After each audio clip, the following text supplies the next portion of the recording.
c'est tout. Moche. Je plonge un petit peu. Pas trop briller à la caméra. Et tu sais que ça sera sur le film.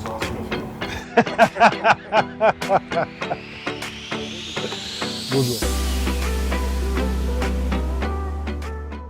Alors, ce qui m'a inspiré à devenir chef, en fait, c'est depuis tout petit, en fait, je suis très proche de ma mère et depuis tout petit, en fait, j'ai toujours été avec elle quand elle préparait des petits plats. Donc, instinctivement, j'étais par curiosité, je me rapprochais d'elle pour pouvoir voir comment on fait. Ma tête était à peine au niveau de la table et je la regardais découper ses légumes, éplucher, etc. Et puis, instinctivement, de fil en aiguille, ça m'a amené à me rapprocher de ce métier.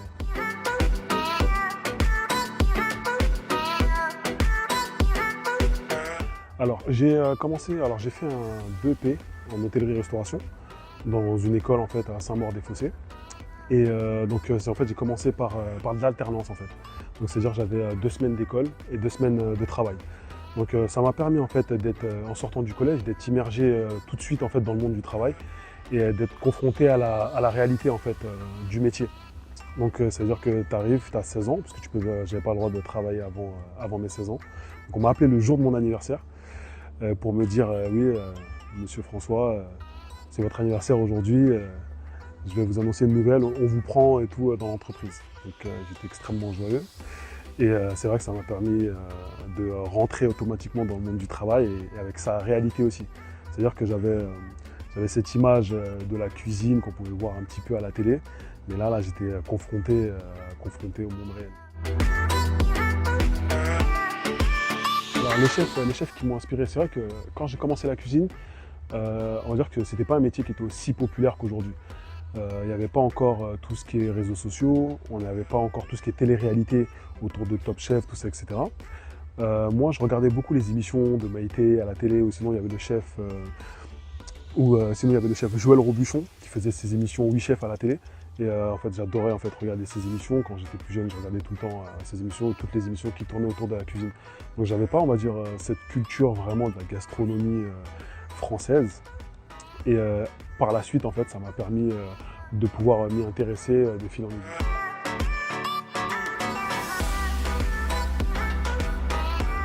Alors, mon premier poste en cuisine, en fait, c'est le poste d'apprenti. Donc en sortant de l'école, j'ai été apprenti, donc il faut savoir que quand on suit le cursus normal, en fait, il y a différentes étapes, différents échelons en fait, à devoir gravir jusqu'à celui d'être chef. Donc tu commences en tant qu'apprenti, donc l'apprentissage. En général, tu as un maître d'apprentissage qui te montre les ficelles du métier, qui t'aide à faire tes premiers pas. Et après, par la suite, en fait, soit tu peux continuer tes études et tu peux gravir les échelons. Donc tu es apprenti, après tu passes commis. Tu peux passer premier commis. Il faut savoir qu'en cuisine, en fait, il y a autant de grades, voire plus de grades, je crois, que dans l'armée. Parce qu'à la base, la personne qui a codifié vraiment tout l'organigramme, on va dire, des postes en cuisine, s'est inspiré de l'armée. Donc chef, demi-chef de partie, en fait, j'ai fait tous les grades qu'on peut imaginer avant d'être chef. Donc j'ai été commis, j'étais apprenti, commis, premier commis, demi-chef de partie, premier chef de partie, sous-chef et jusqu'à devenir chef de cuisine. Donc voilà, donc comme une échelle en fait, on la monte par le bas et puis d'un côté ça permet aussi de pouvoir connaître les différents maillons en fait du métier pour pouvoir après avoir toutes les cartes, pour pouvoir après gérer une cuisine comme il se doit.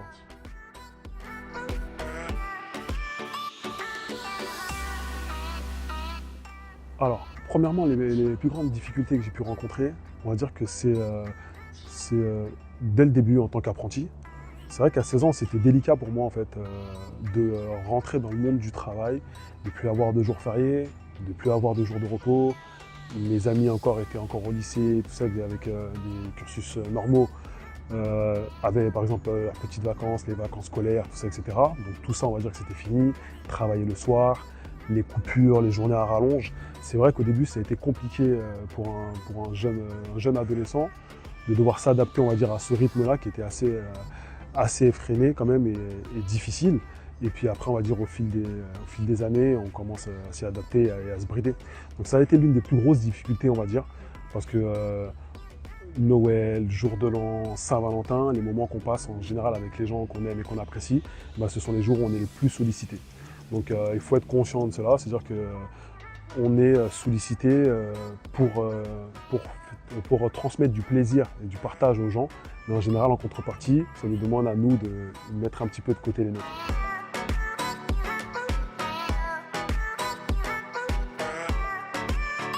Alors, mon style culinaire. Alors, on va dire que ma cuisine, je pense qu'on va dire qu'elle est métissée, elle est multiculturelle. De par mon histoire et par notre histoire martiniquaise, parce que notre cuisine a été enrichie des différentes cultures qui se sont succédées, sur notre territoire. Et aussi le fait aussi d'avoir grandi en banlieue parisienne. Le fait d'avoir grandi en banlieue parisienne, ça m'a permis de côtoyer des enfants de tous horizons, de toutes les couleurs et on va dire du monde entier en fait, de toutes les religions. Et donc c'est-à-dire que ça m'a permis d'avoir cette ouverture sur le monde. Et donc ma cuisine en fait, on va dire que j'ai les bases de la cuisine française que j'ai appris à l'école.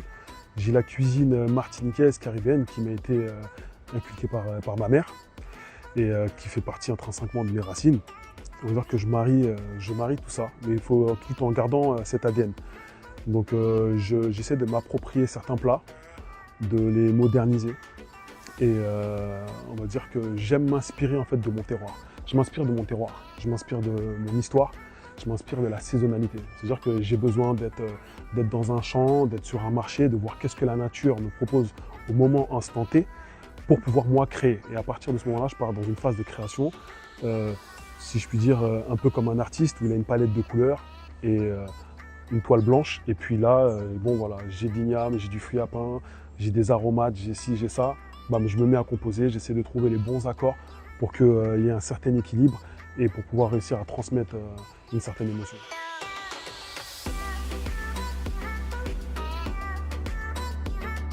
Alors, un plat qui a une signification pour moi. On va dire que il y a certains plats, on va dire que j'affectionne en tout bon Martiniquais qui se respecte et qui est passionné de l'ambi. J'adore le lambi. Je suis fan de l'ambi, donc c'est vrai que ce sont des plats plutôt simples que j'apprécie, ou des plats qui me ramènent, on va dire, à une certaine émotion. C'est-à-dire qu'il y a certains plats, quand je vais les goûter, ça va me rappeler une certaine émotion quand j'étais plus jeune, d'un plat de ma grand-mère, d'une tante ou de ma mère. On va dire que ce sont des plats que j'estime être chaleureux, qui font limite la même sensation qu'un gros câlin. Et c'est ces plats-là en fait que j'affectionne. C'est vrai que c'est difficile à retransmettre ce genre d'émotion dans un plat. Et quand on a réussi à faire ce travail-là, c'est fantastique. J'ai déjà vu des gens pleurer, pas pour ma cuisine, mais j'ai déjà vu dans des restaurants, j'étais à table avec des amis dans un restaurant, et puis il y a un ami qui a goûté un plat. Moi, ça m'a donné des frissons, et j'ai un ami, c'était plus fort que lui, il y a une larme qui a coulé. Et quand on arrive à ce niveau-là, c'est un respect qui est immense. Donc on va dire que c'est plutôt dans ce sens-là. Et j'aime aussi les plats simples, c'est-à-dire que, voilà, un bon blaf de poisson, un bon migan, un lambi qui a bien été préparé, etc. Pour moi, il n'y a rien de plus fantastique. Alors, la motivation, on va dire, je la trouve dans mon environnement, dans tout ce qui m'entoure. C'est-à-dire qu'aujourd'hui, par exemple, ça va faire 8 ans que je suis en Martinique, que je suis de retour en Martinique, et je ne cesse de découvrir de nouvelles saveurs, des nouveaux produits, de nouveaux aromates. Et on va dire que ça reste une source de motivation constante, en fait. C'est-à-dire que voilà, rien n'est figé. Rien n'est figé, et à partir du moment qu'on est curieux, voilà, il faut aller au-delà des producteurs, au-delà de ce qui se fait, on va dire, dans le pays. Et puis on découvre toujours des nouvelles choses, ou même des nouvelles techniques de cuisson, de nouveaux assaisonnements, de nouveaux mariages de produits. Et ça permet, on va dire, de garder un peu son esprit éveillé pour pouvoir créer.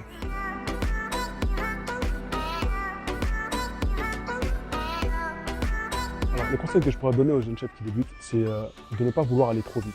C'est vrai que de nos jours, avec l'avènement de tout ce qui est réseaux sociaux, on veut aller très vite.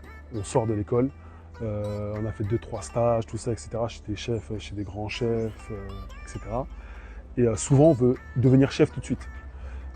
Après, il y a des jeunes cuisiniers qui sont très doués et talentueux, comme dans tout corps de métier.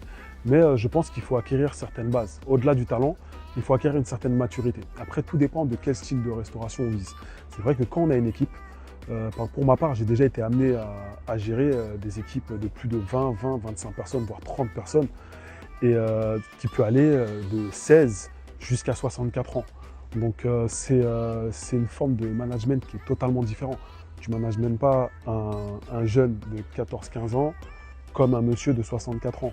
Donc il faut aussi avoir la maturité nécessaire pour pouvoir guider ces personnes-là en toute bienveillance.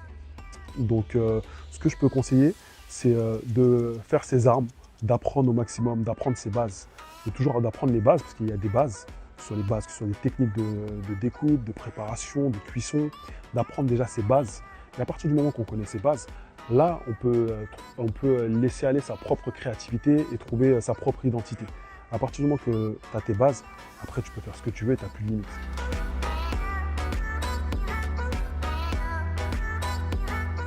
Alors c'est vrai qu'en cuisine, il y a quelque chose qu'on appelle le feu.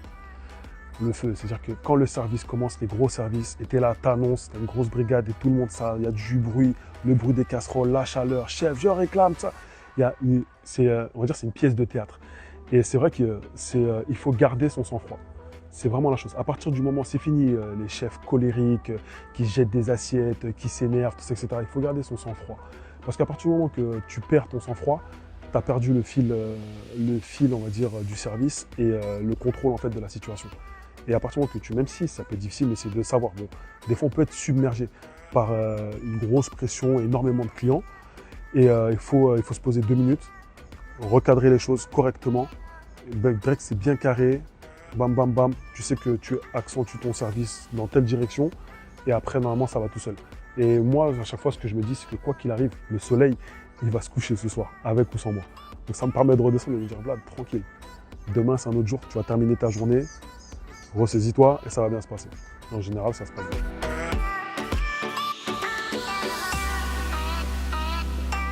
Alors, on va dire que mes futurs projets dans le monde de la gastronomie, j'ai à cœur de pouvoir valoriser le terroir martiniquais.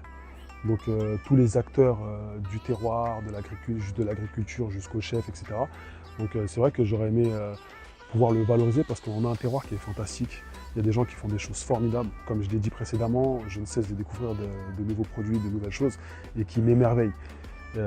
Donc mes projets, ça aurait été de créer différents événements autour de la gastronomie, que ce soit éphémère ou qui durent un peu plus dans le temps, sur des thèmes toujours autour de l'histoire martiniquaise, caribéenne, créole, et autour du bien manger, du bon manger, et puis peut-être des différentes cultures qui se sont additionnées pour pouvoir créer notre identité qui est la nôtre aujourd'hui. Donc pourquoi pas un restaurant, je rêve d'un restaurant où j'ai mon petit jardin, qui a une ouverture internationale parce qu'on essaie de travailler des produits bons pour le corps, qui ont été cueillis à maturité, en pleine saisonnalité, et respectés, et que les gens se bousculent du monde entier, mais même pas que pour moi, pour venir voir tous les chefs qui sont présents ici, parce qu'on est un panel de chefs ici qui font des choses formidables, et qui ont tous leur propre identité. Et je pense que dans les prochaines années, il y a de très belles choses qui vont arriver, qui vont se créer pour ma part et même pour tout le milieu de la gastronomie martiniquaise. Le dernier mot, déjà, c'est merci en tout cas de m'avoir donné l'audience. C'est un plaisir. Et c'est de prendre du plaisir. C'est un métier de partage, de plaisir. J'ai parlé de certaines contraintes parce qu'il faut en être conscient, ça fait partie du métier. Mais c'est un métier de passion. C'est un métier de passion, donc la passion qui veut dire qu'on donne beaucoup de notre personne, mais en contrepartie aussi, on peut récolter beaucoup. C'est-à-dire qu'on est bénéficiaire de certains bons moments passés de certaines personnes. Des gens viennent dans nos établissements pour une demande en mariage, pour la Saint-Valentin, enfin, pour fêter quelque chose. Et on est garant de ce bon moment-là. Donc c'est vrai qu'il y a une pression énorme, mais le tout c'est vraiment de prendre du plaisir, d'être curieux, d'échanger, que ce soit avec les différentes générations. Je peux apprendre de quelqu'un qui a plus de 80 ans, comme un jeune qui a 12, 13 ans, parce qu'il a une ouverture sur le monde qui n'est pas la mienne. Donc c'est de rester ouvert, et c'est comme ça qu'on va apprendre des choses formidables et qu'on va prendre notre plaisir. Merci à toi. Ça a été ? Très bien.